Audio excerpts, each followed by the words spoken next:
సరే, ఏఐ ప్రపంచం కోసం మన పిల్లల్ని ఎలా తయారు చెయ్యాలి? ఈరోజు దీని గురించే మాట్లాడుకుందాం. ఇలాంటి సీన్ మన ఇండ్లలో చాలా కామన్ కదా.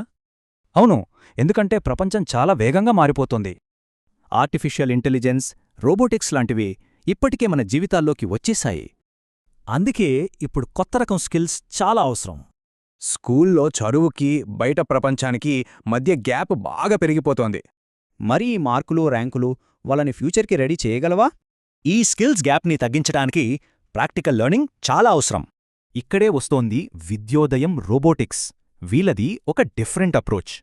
ఇక్కడ పిల్లలు చదవడం కాదు, ప్రాక్టికల్గా చేసి నేర్చుకుంటారు. అంటే థీరీని కాదు, నేరుగా రియాలిటీలో చేసి చూపిస్తారు. వీళ్ల మెథడాలజీలో ఇంకో ముఖ్యమైన విషయం చిన్న చిన్న బ్యాచ్లు. దీంతో ప్రతి స్టూడెంట్కి పర్సనల్ అటెన్షన్ దొరుకుతుంది. వాళ్ళ మెయిన్ ఫిలాసఫీ ఏంటో తెలుసా? బట్టియొద్దు, అర్థం చేసుకోవడమే ముఖ్యం. ఫలితం కేవలం టెక్నికల్ స్కిల్స్ పెరగడం మాత్రమే కాదు, పిల్లల్లో కాన్ఫిడెన్స్, క్రియేటివిటీ, లీడర్షిప్ క్వాలిటీస్ పెరుగుతాయి. వాళ్లను రేపటి లీడర్స్గా, ఇన్నోవేటర్స్గా తయారు చేయడమే అసలు లక్ష్యం. సో మనం ఊహించలేని భవిష్యత్తు కోసం పిల్లల్ని ఎలా సిద్ధం చేయాలి?